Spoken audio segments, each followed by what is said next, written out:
Every day I walk to work through historic Francis Quadrangle on the University of Missouri campus at Columbia, so I decided to explore what this special place reveals about Missouri life.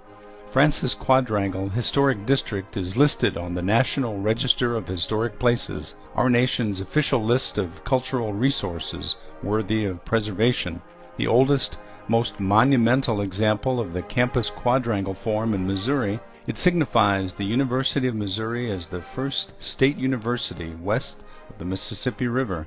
That's the official version, anyway. If we look closely enough at Francis Quadrangle, however, we see Missouri's revolutionary roots are showing. The bronze statue of Thomas Jefferson on Francis Quadrangle by sculptor George Lundeen signifies the revolutionary quality of Jefferson's vision that radically transformed Missouri life. Jefferson believed political independence depended upon good citizens with the information and knowledge needed for wise decisions. Therefore, in drafting his Northwest Ordinance for land subdivision, Jefferson set aside land for a public university in each new state like Missouri entering the Union. Following the Missouri Compromise, Jefferson wrote in 1822, "I still look to the diffusion of light and education as the resource most to be relied on for ameliorating the conditions, promoting the virtue, and advancing the happiness of man." The 1839 Legislative Act that established the University of Missouri embodied that bold vision. Thomas Jefferson envisioned an academical village of faculty and students designing the future through open, honest research and discussion. He implemented his ideas at the University of Virginia, where the buildings symbolized traditional knowledge and wisdom, and the Green Mall represented the openness of the new nation. The University of Missouri imitated that plan, and here I am daily reminded we need our extraordinary heritage to balance the relentless demands of growth and progress in our communities. G.K. Chesterton said tradition is the democracy of the dead. They, too, share in this dialogue. The limestone columns on historic Francis Quadrangle anchor this dialogue. They once supported the portico of Academic Hall, the first building on the University of Missouri campus, in the classical revival style that Jefferson advocated for American architecture. Old Academic Hall was built between 1840 and 1843 from plans by A. Stephen Hills, who also designed the first Missouri state capitol at Jefferson City, also known as the City of Jefferson. The limestone was obtained from nearby Hinkson Creek Valley and hauled to the building by ox-drawn carts. On January 9, 1892, fire destroyed old Academic Hall except for the massive limestone columns. In August 1893, the Board of Curators voted to remove the columns, which they considered unsafe and unsightly reminders of the past. However, supporters of the columns rallied to their defense. A fight actually broke out between one such zealot and a curator. After inspection showed the foundations were safe, the board voted in December 1893 to retain them. The rest is more than history. In William Faulkner's words, the past is never really finished, it's never even really past.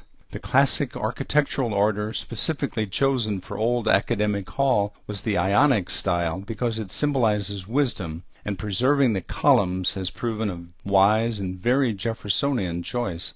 Over a century later, they still connect passing generations of students and faculty. One of the best ways for Missourians to keep their heritage meaningful, it appears, is simply to keep it. Faulkner's dictum certainly applies to Jefferson's tombstone.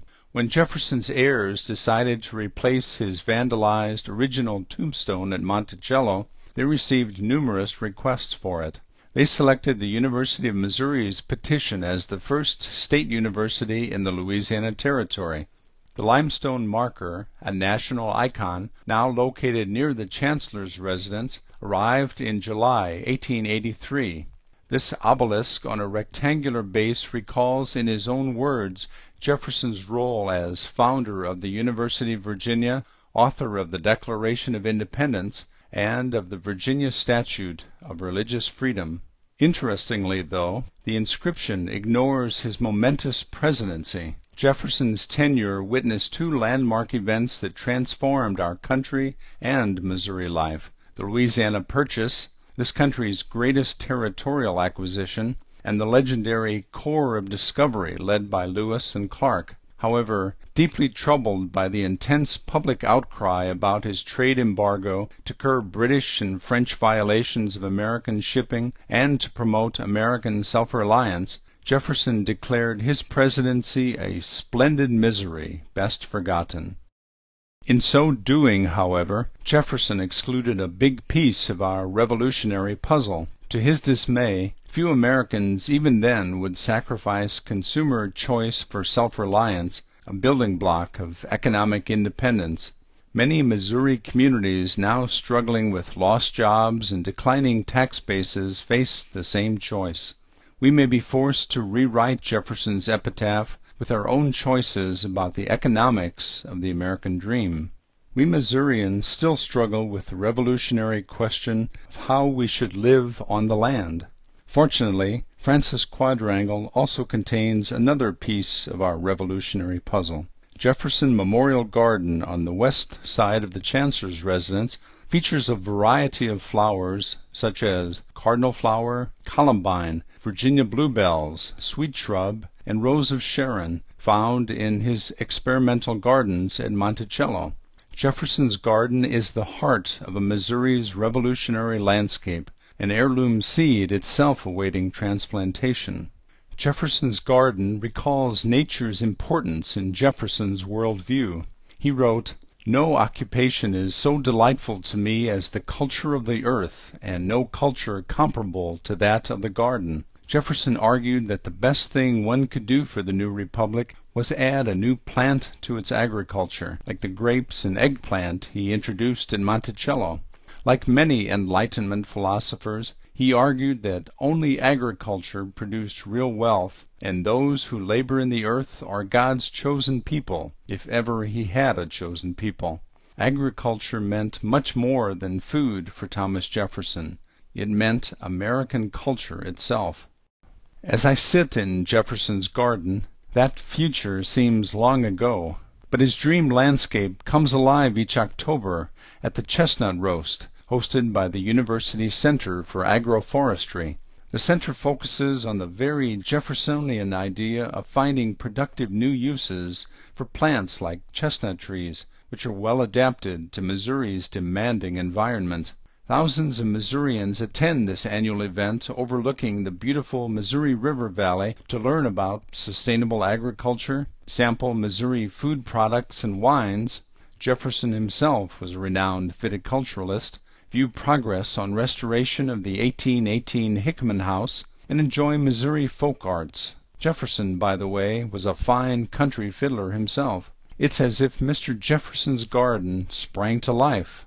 Jefferson regarded gardens as the middle landscape between nature and society, as well as the elusive balance between the past, present needs, and the desired future. Today Missourians are asking the same questions about nature, work, and food that Jefferson's revolutionary generation once asked themselves. Jefferson's garden, at the heart of historic Francis Quadrangle, silently poses a revolutionary challenge to Missouri life. The past, you see, is never really finished.